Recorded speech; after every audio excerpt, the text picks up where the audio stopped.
This is a different world. You got to have them all ready to play. So obviously we know Travis and who he is, and he was able to reassert himself as the first one to run out there. And obviously you do have a little bit of a pecking order, but in my mind, every last one of them in that room is a backup just because of the environment that we're in with the testing protocol. You may not know who's available every single week because that's going to be determined as you go throughout the course of the week with the testing protocol. But, Lin J would be the second guy. But again, I got to have Rencher ready to go. Got to have both those freshmen, and obviously got to have Mikey Dukes as well. And then as soon as Ches is back with us, he'll be ready. So, it's probably as we left it. But truthfully, if you want an honest answer, man, I got to have all those guys ready to be the backup. And they're actually one play away from being the starter, just because of the different environment that we're in. Right. There's a lot of things in this environment as coaches that we're having to plan for and think ahead that we may not have been forced to in the past, just because of, as you said, the contact tracing. So definitely got to make sure that we understand who's close to being ready, who we need to get ready, who we can count on, and then making sure that we, throughout the course of the week, that we're giving those guys ample opportunity to prepare, because again, it's you're one snap away from being the guy.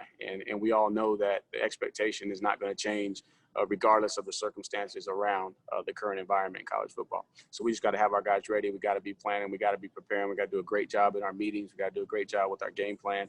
And then also we got to do a great job on the field of putting these young men in a position so that they can gain that experience to be prepared.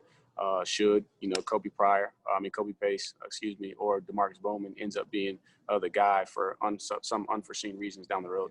Right, and I think my approach is going to be the same as it always is, with the expectation that I'm prepared in all situations to make the what I deem is the right call.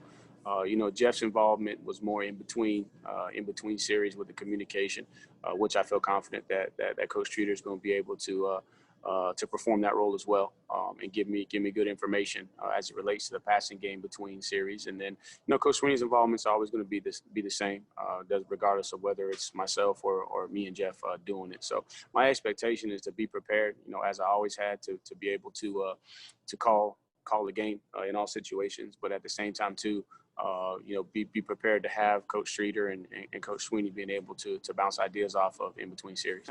I think that initially on the surface, there's a lot of confidence, but at the same time too, man, you respect every opponent, and you don't, and obviously we know that we have great players here at Clemson, and they're going to be well prepared, but we also respect our opponent too, and we don't take anything for granted. And so we have a plan to be able to go in and run the football. And we have an expectation to run the football, but I'm not going to be, overconfident from the standpoint of just handing the nine and that's going to solve all of our problems. Everybody else has to do their job collectively so that we all can be successful.